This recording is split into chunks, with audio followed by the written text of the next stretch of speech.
Perkenalkan, saya Siska Riani. Saya mahasiswi Fakultas Syariah dan Hukum UIN Sunan Gunung Jati Bandung. Di sini, saya dari bidang kode etik, Dema Fakultas Syariah dan Hukum UIN Sunan Gunung Jati Bandung. Pada kesempatan kali ini, bidang kode etik, Dema Fakultas Syariah dan Hukum akan mengajak teman-teman semua untuk mendengarkan sebuah rekaman saya atau yang mungkin teman-teman kenal sekarang dengan istilah podcast. Di sini saya bukan seorang dosen, bukan juga seorang ahli. Akan tetapi saya akan mencoba membahas tentang tema yang masih berkaitan dengan kode etik, yaitunya etika atau akhlak. Pada podcast kali ini, saya akan coba bahas tentang akhlak terhadap lingkungan. Kenapa saya membahas judul ini? Tentu saja didasarkan kepada kondisi dunia saat ini, kondisi lingkungan kita yang saat ini sedang mengalami pandemi COVID-19. Saya sangat prihatin dengan keadaan dunia saat ini. Maka dari itu, saya akan lihat dari sisi akhlak atau perilaku manusia terhadap lingkungan. Saya yakin di sini teman-teman sudah mengetahui sejak dini apa itu akhlak, sudah diajarkan di bangku sekolah. Akan tetapi tidak salahnya kita mengingat kembali. Mari kita coba buka, mari coba kita baca lagi di dalam bukunya Prof. Dr. Sihon Anwar MAG yang berjudul Akhlak Tasawuf.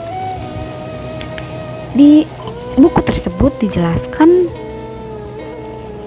tentang pengertian akhlak. Kata akhlak itu berasal dari bahasa Arab khuluq yang jamaknya akhlak. Menurut bahasa, akhlak di sini bisa diartikan perangai, tabiat, dan agama.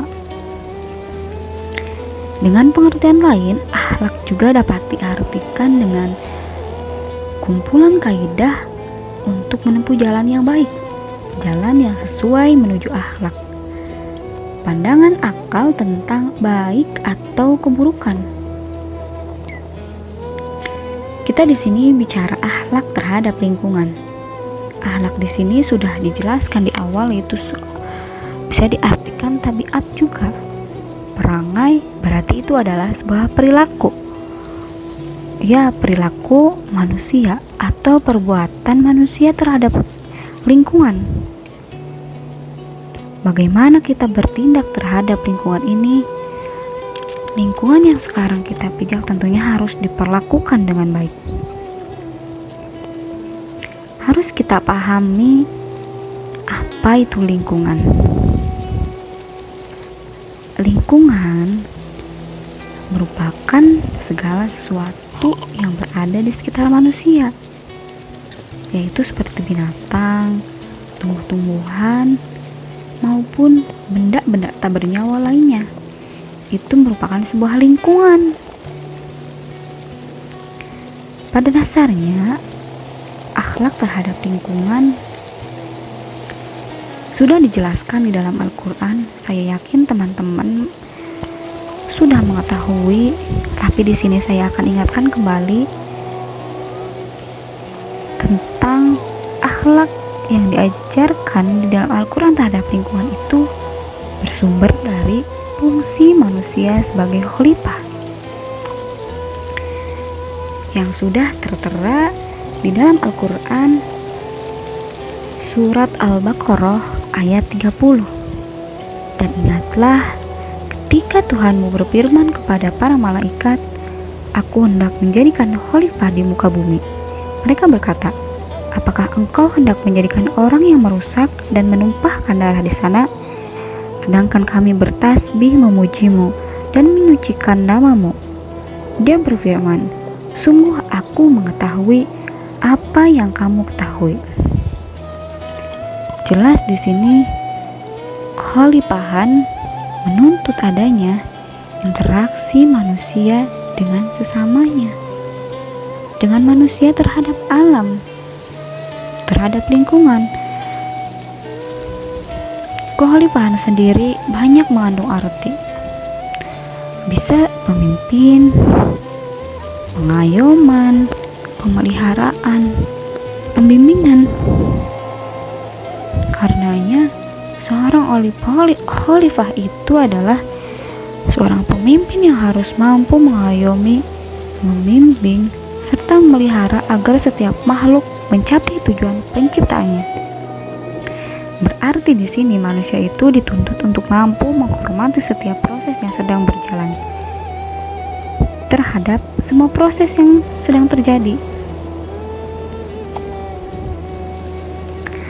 Sekarang kita coba berangkat dari Undang-Undang Nomor 32 Tahun 2009 tentang perlindungan dan pengelolaan lingkungan hidup. Di dalam pasal 1 ayat 2 dijelaskan bahwa perlindungan dan pengelolaan lingkungan hidup adalah upaya sistematis terpadu yang dilakukan untuk melestarikan fungsi lingkungan hidup dan mencegah terjadinya pencemaran dan atau kerusakan lingkungan hidup yang meliputi perencanaan, pemanfaatan, pengendalian, pemeliharaan, pengawasan, dan penegakan hukum. Jelas di sini kita dianjurkan untuk melindungi dan mengelola lingkungan yang ada di sekitar kita tanpa adanya perusakan sedikit pun terhadap lingkungan. Sekarang kita coba bermuhasabah diri. Apa yang telah dilakukan manusia terhadap lingkungan ini? Coba perbaiki. Kita ambil hikmah dari kejadian atau wabah yang sedang melanda dunia ini. Pemeliharaan lingkungan harus kita upayakan. Adapun cara pemeliharaan lingkungan bisa kita lakukan dengan pemeliharaan kebersihan dan kesehatan lingkungan, pemanfaatan sumber daya alam dan lingkungan secara proporsional. Perbuatan atau akhlak kita itu tidak boleh ada yang namanya kerusakan terhadap lingkungan atau bumi kita ini, karena tentunya akan timbul ketidakseimbangan alam. Akhlak baik terhadap lingkungan bisa kita ciptakan dengan penciptaan suasana yang baik, pemeliharaan lingkungan agar tetap membawa kesegaran, kenyamanan hidup tanpa membuat kerusakan dan polusi, sehingga pada akhirnya akan berpengaruh pada manusia itu sendiri yang menciptanya. Yang demikian menghantarkan manusia bertanggung jawab sehingga tidak melakukan perusakan, bahkan dengan kata lain setiap perusakan terhadap lingkungan harus dinilai sebagai perusakan diri manusia itu sendiri.